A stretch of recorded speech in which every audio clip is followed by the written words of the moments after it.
दान करें। छात्र छात्राओं,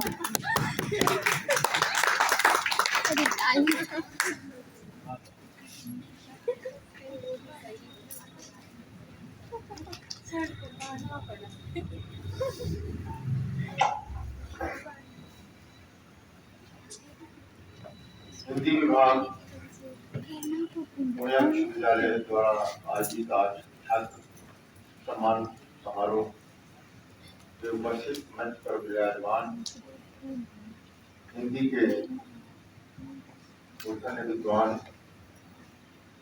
भोला पंडित पढ़ई राजभाषा बिहार सरकार से भारत पुरस्कार से प्राप्त श्री मांगल मिश्र मार्तंड साहित्यिक पत्रिका समृद्धिया के संपादक, इस कार्यक्रम के संयोजक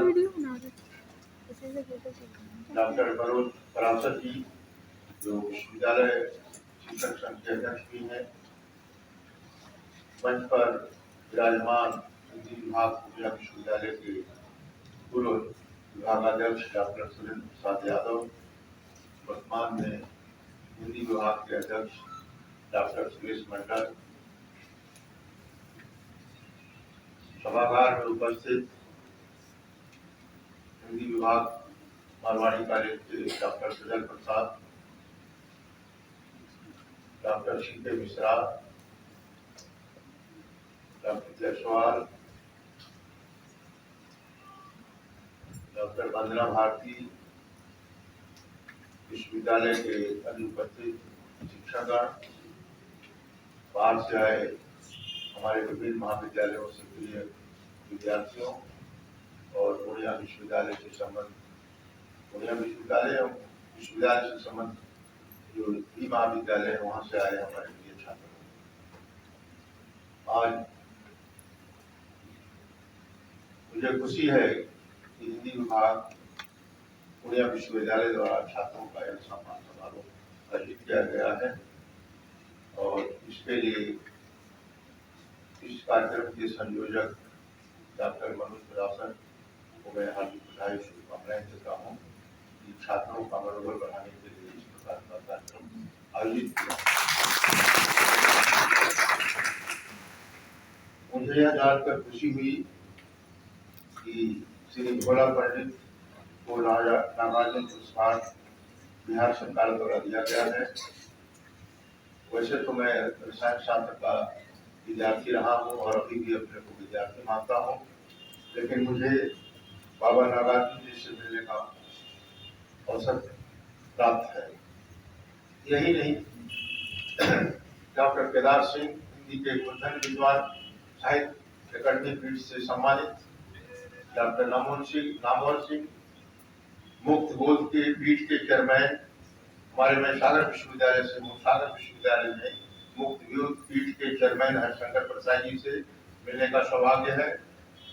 उसी पीठ पर श्री त्रिलोचन शास्त्री जी से मिलने का सौभाग्य है और डॉक्टर केदारनाथ सिंह जो हिंदी के आप सभी को मालूम होगा हिंदी विभाग से जो संबंधित है, बहुत बड़े विद्वान थे, साहित्य अकादमी पुरस्कार से सम्मानित थे, हमारे सागर विश्वविद्यालय के भारत सरकार द्वारा राज्य कार्यकारिणी के सदस्य थे।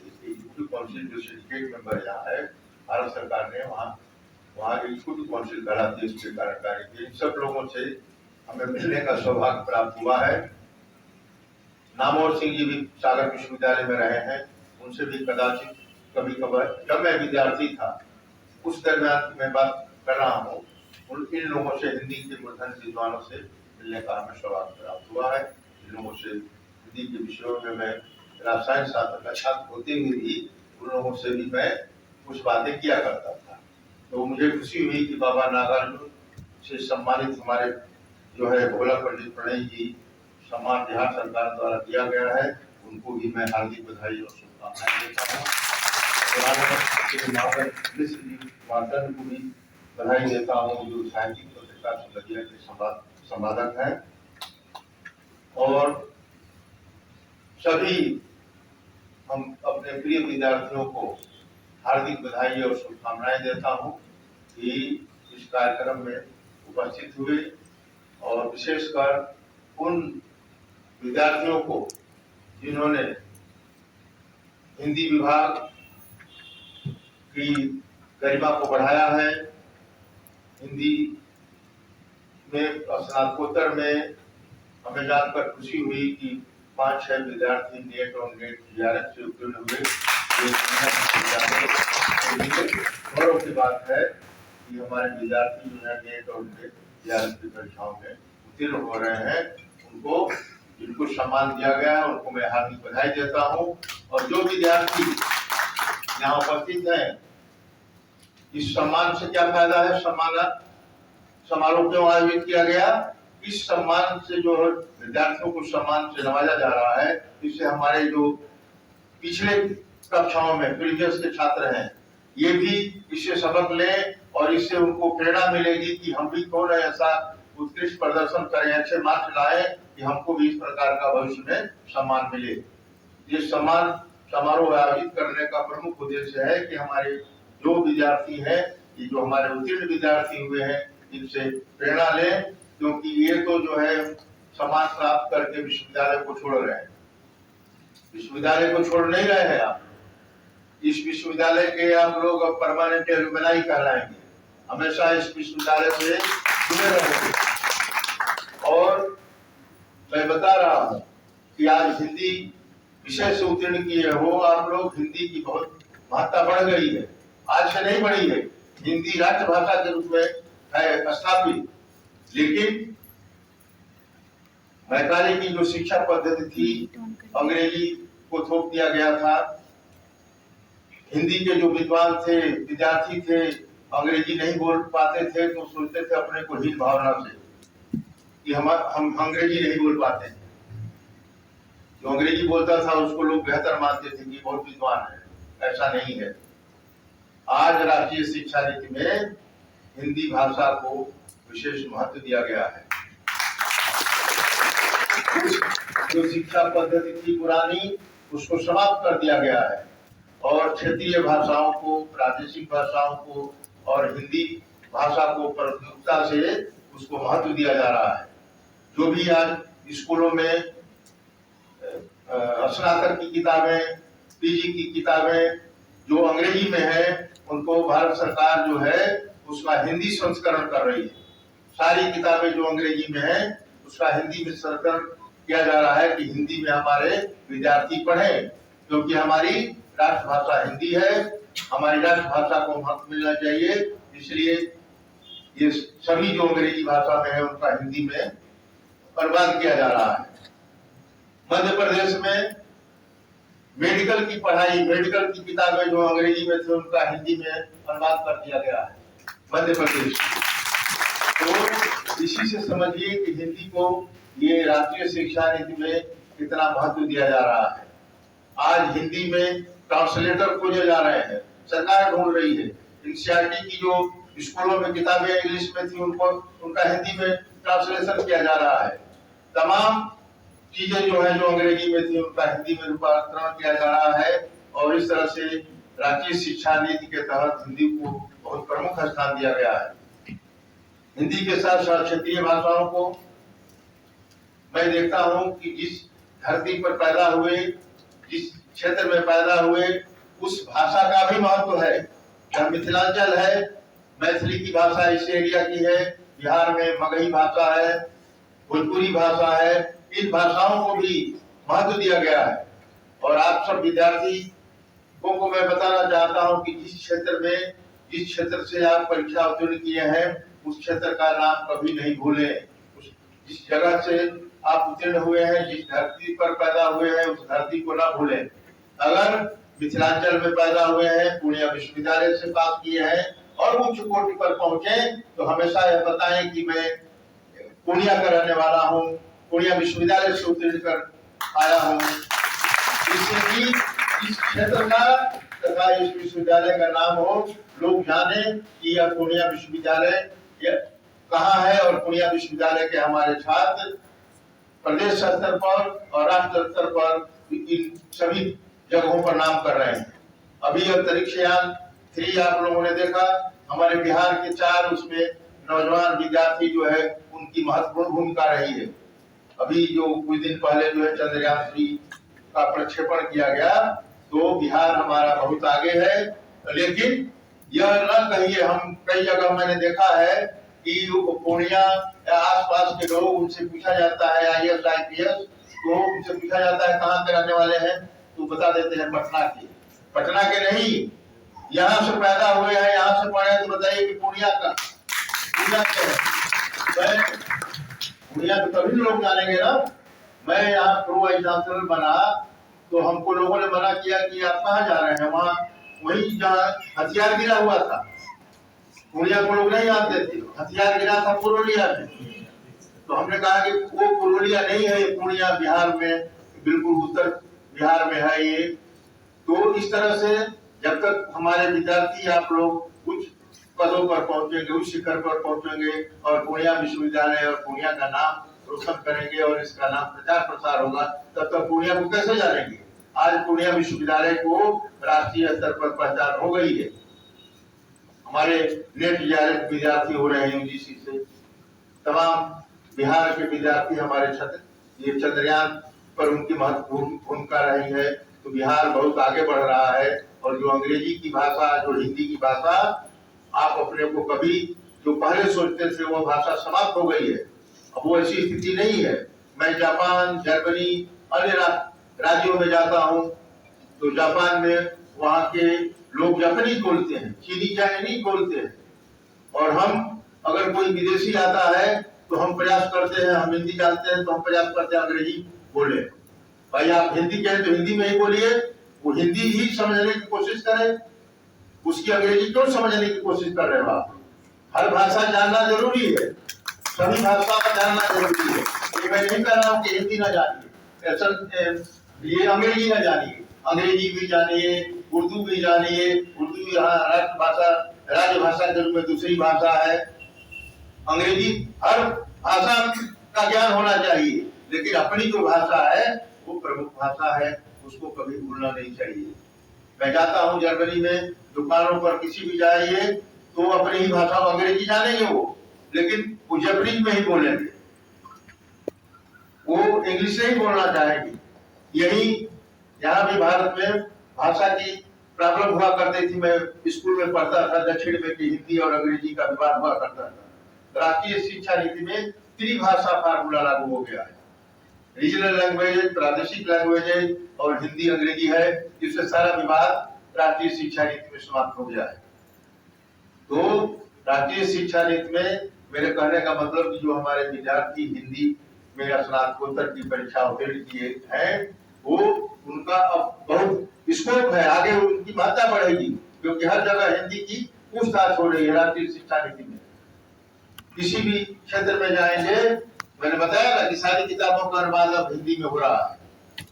तो जो हमारे नेट JRF विद्यार्थी हैं, कहीं भी जाएंगे, और भी विद्यार्थी जो हमारे उत्तीर्ण होकर के जा रहे हैं, तो अच्छा मार्क्स ले आएंगे। तो अच्छा मार्क्स ले आने वाले विद्यार्थी की कहीं जात की कमी नहीं है। और जात जब उत्तीर्ण कर लिए हैं तो ऐसा रोजगार ढूंढिए कि हम दूसरों के आश्रित क्यों रहें। अपना रोजगार, हिंदी का अपना अनुवाद की, जैसे मैंने बताया, इस प्रकार का कार्यक्रम शुरू करिए। आप शुरू करेंगे, उसमें 2-4 और को मिला करके किताबों का जो है ट्रांसलेशन करेंगे, उसमें और को अपने साथियों को इन्वॉल्व करेंगे। तो ये शिक्षा जो आप प्राप्त करके निकले हैं, तो शिक्षा जो है, नौकरी न ढूंढिए, नौकरी देने वाले बनिए। ऐसा कार्य करिए कि हम नौकरी दूसरों को ले अपने साथ, दूसरों को नौकरी लगाएं। लेकिन क्यों नौकरियां कम है, कहाँ इधर उधर घूमेंगे, तो ऐसा काम क्यों न करें कि हम खुद दूसरों को नौकरी दें। इस प्रकार का आप लोगों को रोजगार का अवसर तलाशना है, स्वयं को आत्मनिर्भर बनना है, दूसरे के सहारे नहीं। ऐसा कार्य करिए हिंदी के क्षेत्र में आगे भी कि हम अपना स्वयं आत्मनिर्भर रहें और दूसरे को भी उसमें हम लगाएं, जिससे कि रोजगार का अवसर उपलब्ध हो। राष्ट्रीय शिक्षा नीति में हमारे प्राध्यापकगण हैं, इन लोगों के बारे में भी बहुत महत्वपूर्ण बातें लिखी है। राष्ट्रीय शिक्षा नीति में जो अभी तदर्थ और गेस्ट फैकल्टी का प्रावधान है कि गेस्ट फैकल्टी में अपॉइंटमेंट हो रहा है, उसमें इस गेस्ट फैकल्टी और तदर्थ का नाम नहीं है, पार्ट टाइम का नाम नहीं है। क्यों नहीं है? इसलिए कि राष्ट्रीय शिक्षा नीति का नीति निर्धारण करने वाले कौन थे? इसरो, जो भी चंद्रयान प्रक्षेपण किया गया, पूर्व इसरो के अध्यक्ष के कस्तूरी रंगन भारतीय स्पेस जो है अनुसंधान के अध्यक्ष रह चुके। वो 1 लाख गांव में जाकर के गरीब लोगों से, किसानों से मिलकर के कैसी शिक्षा नीति हो, विचार विमर्श करके क्या शिक्षा नीति उन्होंने लाया कि इस शिक्षा नीति से हम कैसे हम अपने देश का विकास करेंगे। अभी जो हमारे पार्ट टाइम और गेस्ट टीचर अपॉइंट होते हैं, ये राष्ट्रीय शिक्षा नीति में विचार आया कि ये खत्म होना चाहिए। Guest faculty, part time teacher, एक तो उनको कम पैसा मिलता है, क्लास में विद्यार्थी भी उनको यही कहते हैं कि ये पार्ट टाइम है, ये गेस्ट फैकल्टी है। और जो गेस्ट फैकल्टी है उसके भी मन में है कि हमारा पता नहीं भविष्य क्या होगा, 50,000 नौकरी पैसा मिल रहा है, पर 25-50,000 मिल रहा है, इसमें क्या होगा। तो उनके में भी संशय बना रहता है कि कब हम इस पद पर रहेंगे, कब हट जाएंगे। और समाज में भी उनको लोग देखते हैं कि ये गेस्ट फैकल्टी है। इसीलिए राष्ट्रीय शिक्षा नीति में उन विद्वानों ने कहा कि नहीं, इस सिस्टम को समाप्त होना चाहिए और परमानेंट टीचर हो, ताकि शिक्षक का समाज में सम्मान बढ़े, शिक्षकों को सम्मान मिले।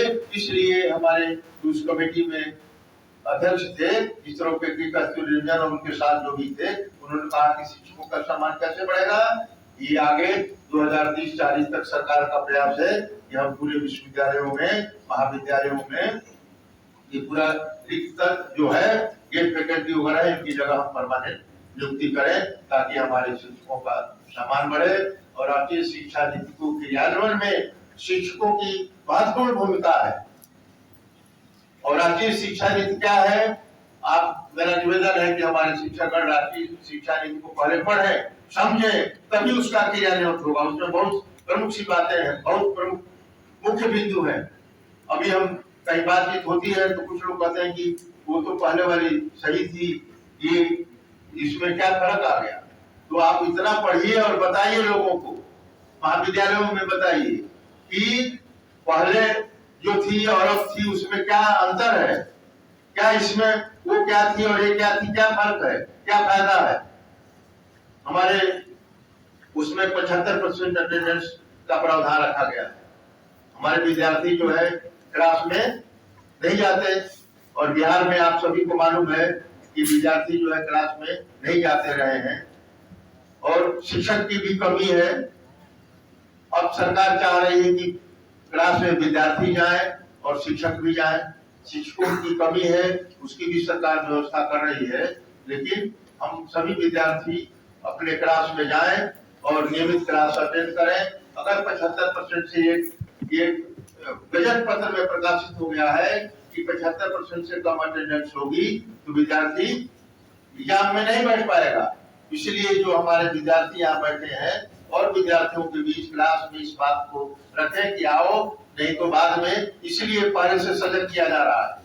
मैं महाविद्यालयों में, महाविद्यालय के शिक्षकों से, सभी से कहता हूँ कि विद्यार्थियों को प्रेरित करिए कि वो क्लास में आए, नहीं तो 75% अटेंडेंस नहीं होगी तो परीक्षा से वंचित हो जाएंगे। तो अभी से बताइए, ये न कहे कि हमको जानकारी नहीं थी, तो जानकारी दीजिए। और मैंने देखा कि हम विद्यार्थी जो है क्लास में आने लगे, इसलिए ये सब बातें आपको मैं बताना चाहता हूँ।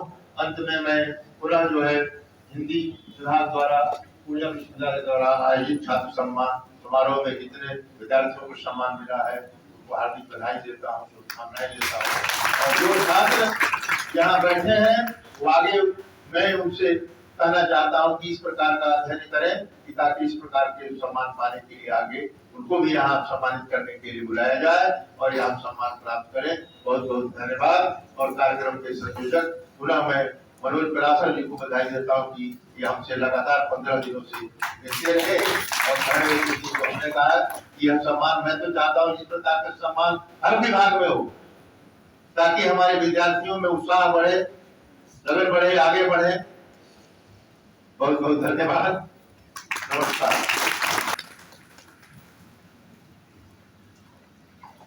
धन्यवाद सर, आपने अपने आशीर्वचन के साथ साथ नई शिक्षा नीति को भी ब्रीफ किया और साथ ही आपने हिंदी की समस्याओं को रखते हुए हिंदी के महत्व को उजागर किया।